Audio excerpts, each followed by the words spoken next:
नमस्कार दोस्तों, स्वागत है आपका आपके अपने यूट्यूब चैनल अमन प्रयास जीके देश में। तो जैसा कि फ्रेंड्स, आज है आपका 15 अक्टूबर और 15 अक्टूबर को आपका एसएससी एमटीएस का एग्ज़ाम था, जो कि आपका थर्ड शिफ्ट का भी एग्ज़ाम समाप्त हो गया है। थर्ड शिफ्ट में 25 जीके देश के प्रश्न पूछे गए थे। उन 25 में से अधिकतम जितना रियल प्रश्न हो सकते थे 100% रियल प्रश्न हमें मिल गए हैं। तो आज के इस वीडियो में हम उन सभी प्रश्नों को है जो कि डिस्कस करने वाले हैं, साथ में उनसे जुड़े इंपॉर्टेंट एक्स्ट्रा फैक्ट्स को भी हम लोग देखते चलेंगे। तो जो भी लोग चैनल पे नए हैं, आपसे निवेदन है कि चैनल को सब्सक्राइब कर लीजिएगा, और जो लोग सब्सक्राइब किए हुए हैं आप एक बार चेक कर लीजिएगा कि आपका जो नोटिफिकेशन बेल है वो आपका ऑन है या नहीं है। और वीडियो पसंद आए तो वीडियो को लाइक कर दीजिएगा, कमेंट कर दीजिएगा, और हाथ जोड़ के निवेदन है अगर आप कहीं भी शेयर कर सकते हैं तो शेयर भी कर दीजिएगा, ठीक है।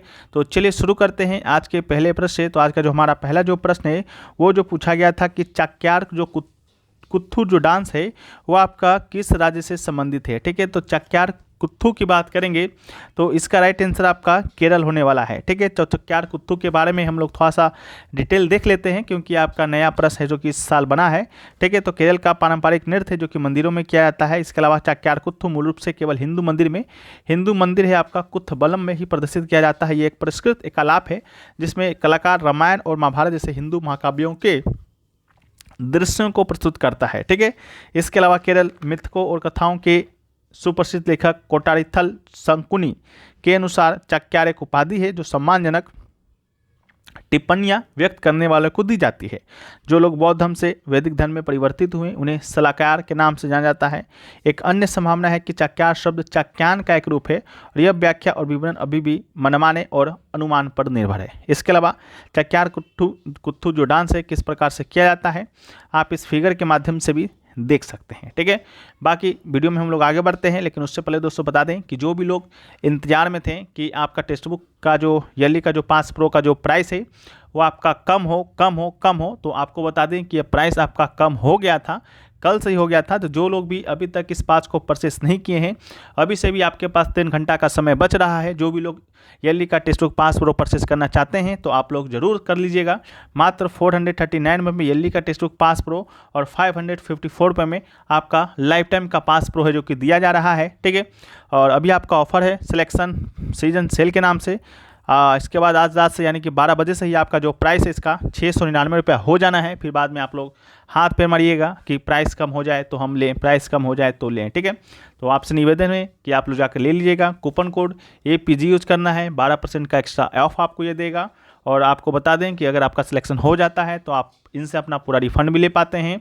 इसके अलावा टेक्स्ट बुक के बारे में जिन लोगों को नहीं मालूम है आपको बता दें कि यहाँ पर लगभग 800 एग्जामों का 80,000 प्लस मॉक टेस्ट के साथ साथ 17,000 प्लस POIP है जो कि आपको एक पास में एक दाम में मिलने वाला है। चाहे आप SSC की एग्जाम की तैयारी करते हो, बैंक का करते हो, रेलवे का करते हो, डिफेंस का करते हो, या स्टेट लेवल के कोई भी एग्जाम की तैयारी करते हो, उन सभी एग्जामों का एक्सेस आपको एक ही पास में मिलता है अगर आप 439 रुपये अभी खर्च करते हैं 3 घंटा के अंदर तब, ठीक है।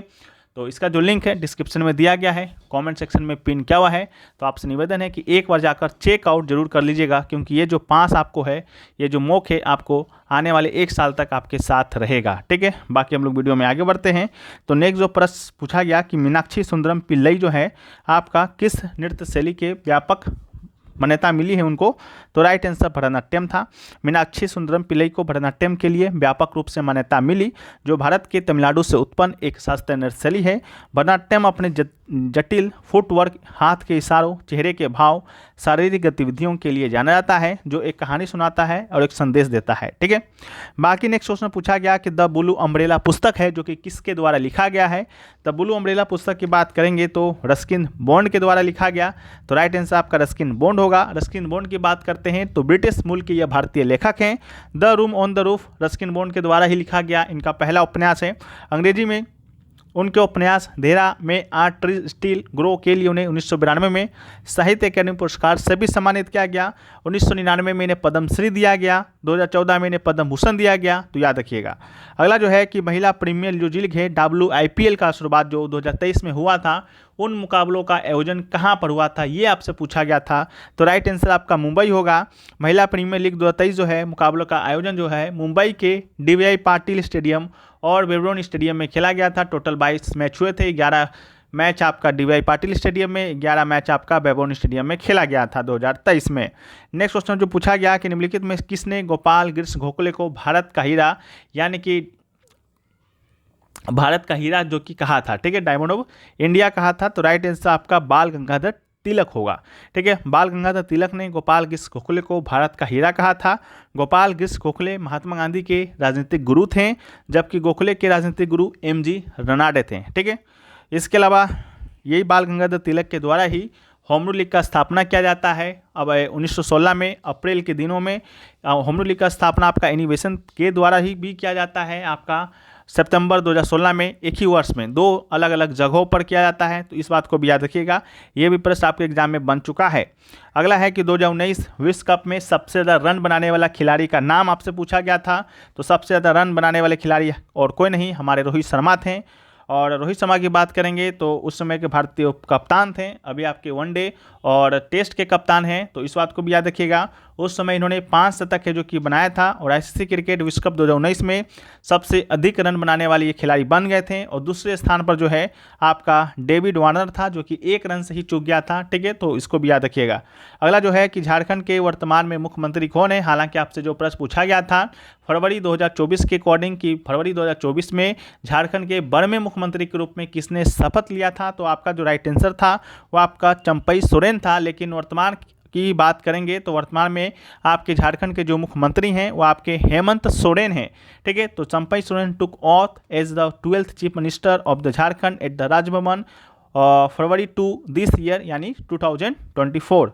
नेक्स्ट क्वेश्चन पूछा गया कि 1527 के खानवा के युद्ध में बाबर ने किसे पराजित किया था, तो बाबर किसे पराजित करेगा, बाबर करेगा राणा सांगा को पराजित, ठीक है, तो इसका राइट आंसर राणा सांगा होगा। इसके अलावा पानीपत की लड़ाई के बाद मेवाड़ के राणा सांगा और मुगल सम्राट के बीच हुआ था 1527 में। 1526 में पानीपत का युद्ध हुआ था, बाबर ने इब्राहिम लोदी को हराया था। फिर आपका घाघरा का युद्ध होता है 1528 में, घाघरा का युद्ध होता है आपका 1529 में। चंदेरी का युद्ध होता है दोस्तों आपका 1528 में, तो आप लोग एक बार चेकआउट कर लीजिएगा, ठीक है। इसके अलावा युद्ध में राणा सांगा का हार हुआ था, बाबर की जीत ने भारत में नए मुगल वंश को समेकित किया था। इसके बाद बाबर जो है 4 सालों तक युद्ध लड़ता है भारत में आकर, फिर 1530 में जो है इसका मृत्यु हो जाता है। फिर आपका हुमायूं इसका बेटा आपका मुगल वंश का शासक है जो कि बनता है, ठीक है, तो इसको भी आप लोग याद रखिएगा।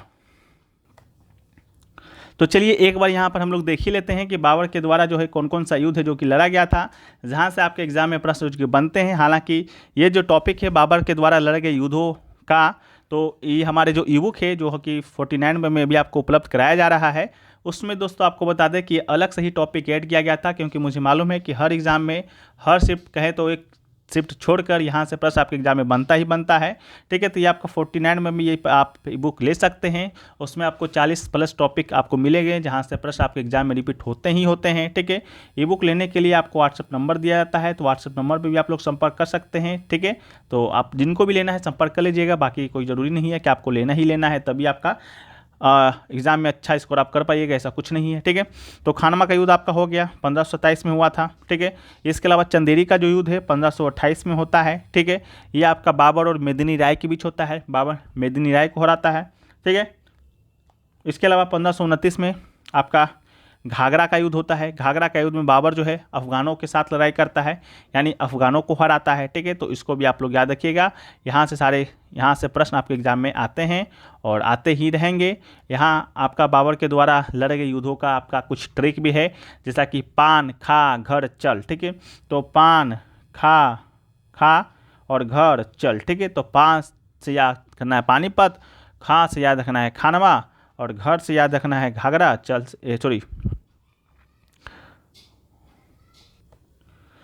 चल से चंदेरी और घ से आपको घाघरा याद रखना है, ठीक है, बाकी कुछ नहीं।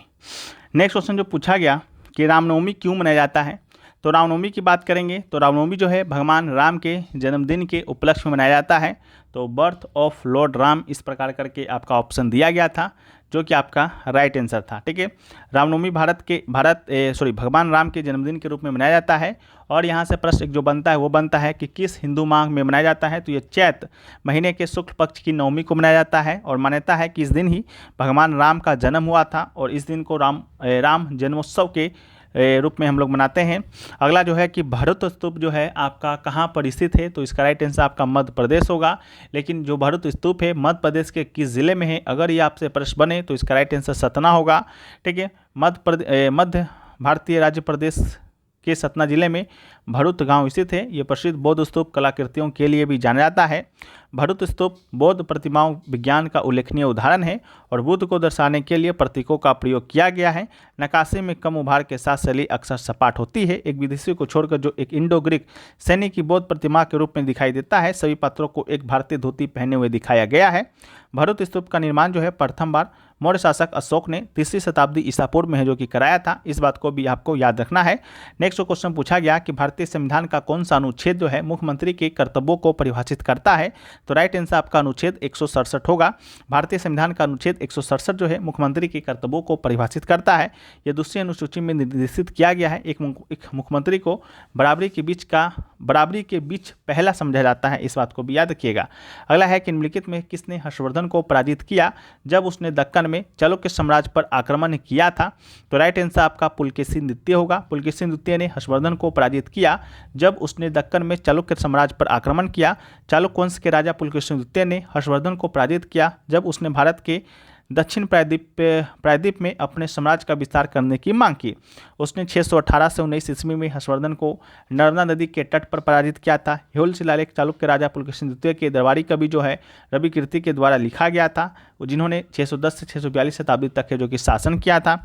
अगला है कि 9 GM ऑफ वाटर 6.22 इंटू 10 के पावर -23 इस प्रकार करके कुछ पूछा गया था। तो ये तो आपका एक अवोगाड्रो नंबर है जो एक मोल की पार्टिकल्स की संख्या को दर्शाता है और 9 ग्राम पानी में अप्रॉक्सीमेटली 3 मोल होते हैं। ठीक है, तो इस प्रकार करके कुछ पूछा गया था। आप लोग हमें बताइएगा कमेंट करके कि इससे रिलेटेड आपका क्या प्रश्न जो कि बना था। अगला है कि उदित नारायण को 2016 में कौन सा अवार्ड दिया गया था, जिसका राइट आंसर आपका पद्म भूषण था। ठीक है, उदित नारायण जो कि एक आपके पार्श्व गायक हैं, ठीक है, उनको 4 राष्ट्रीय फिल्म पुरस्कार, 5 फिल्मफेयर पुरस्कार दिया गया है। 2001 में नारायण को नेपाल के दिवंगत राजा वीर विक्रम शाह के देवपाल के द्वारा गोरखा दक्षिण भाव से भी सम्मानित किया गया। 2009 में उदित नारायण को पद्मश्री से, 2016 में उन्हें भारत सरकार के द्वारा पद्म भूषण से सम्मानित किया गया। अगला है कि निम्नलिखित में से कौन सी नदी जो है तिब्बत में लांगचेंग खम्बन के रूप में जानी जाती है, तो राइट आंसर आपका सतलज नदी होगा। इसके अलावा सतलज नदी की बात करेंगे तो 4555 मीटर की ऊंचाई पर मानसरोवर के पास राक्षस ताल से निकलता है, जहां इसे लांगचेन खमाब के नाम से जाना जाता है। यह नदी भारत में प्रवेश करने से पहले लगभग 400 किलोमीटर तक सिंधु नदी के समांतर बहती है। रूपारू नामक स्थान पर एक घाटी से बाहर निकलती है। यह हिमालय पर्वतमाला पर सिपकल्ला दर्रा से होकर गुजरता है और पंजाब के मैदानों में प्रवेश करता है। यह एक पूर्ववर्ती नदी है और यहाँ एक महत्वपूर्ण सहायक नदी है क्योंकि यह भाखड़ा नागल परियोजना की नहर प्रणाली को पोषण देता है। ठीक है, अगला जो है कि सार्वजनिक जगह पर जाति के आधार पर जाने से रोकना कौन सा मौलिक अधिकार का उल्लंघन है, तो भारतीय संविधान का जो अनुच्छेद 15 है वह हमें बताता है कि किसी भी नागरिक को आपका धर्म, नस्ल, लिंग, जाति, जन्म स्थान के आधार पर सार्वजनिक स्थान पर जाने से रोकना अवैध है। यह अनुच्छेद समानता का अधिकार सुनिश्चित करता है और विभिन्न आधारों पर भेदभाव को रोकता है। इसके अलावा एक बच्चे ने हमें बताया कि पूछा गया कि निम्नलिखित में से कौन सा एक मौलिक अधिकार है, तो ऑप्शन में आर्टिकल 21 यानी कि राइट टू इक्वलिटी दिया गया था। तो आप लोगों में एक बार वेरीफाई कर दीजिएगा कि आपका क्या प्रश्न जो कि बना था। नेक्स्ट क्वेश्चन जो बना वो बना से कि स्वतंत्र भारत का पहला केंद्रीय बजट जो है कब पेश किया गया था, तो हमने यहाँ किसके द्वारा पेश किया गया था क्वेश्चन उसको बना दिया है। तो इसका right answer R.K. Shanmukham Chetty के द्वारा किया गया था। तो R.K. षणमुखम चेट्टी के द्वारा 26 नवंबर 1949 को स्वतंत्र भारत का पहला केंद्रीय बजट पेश किया गया था। 1947 से लेकर 1949 तक भारत के वो पहले वित्त मंत्री थे और भारत में पहला ब्रिटिश सरकार की तरफ से ईस्ट इंडिया कंपनी ने पहला बजट पेश किया था जेम्स विल्सन ने 18 फरवरी 1860 को। तो इस बात को भी आप याद रखिएगा। ठीक है, तो ये भी प्रश्न आपके एग्जाम में बना। इसके अलावा एक आपका जो प्रश्न बना वो बना आपका अमेंडमेंट से। अमेंडमेंट से क्या बना, तो अमेंडमेंट से बना था 2023 का आपका कोई अमेंडमेंट दिया गया था। ठीक है, बच्चों के द्वारा जो प्रश्न भेजा गया अमेंडमेंट से रिलेटेड वो तो क्लियर नहीं है, फिर भी था कि मिनरल से रिलेटेड था। 2023 मिनरल्स अमेंडमेंट एक्ट के अनुसार कितने मिनरल्स को एटॉमिक मास से निकाला गया है।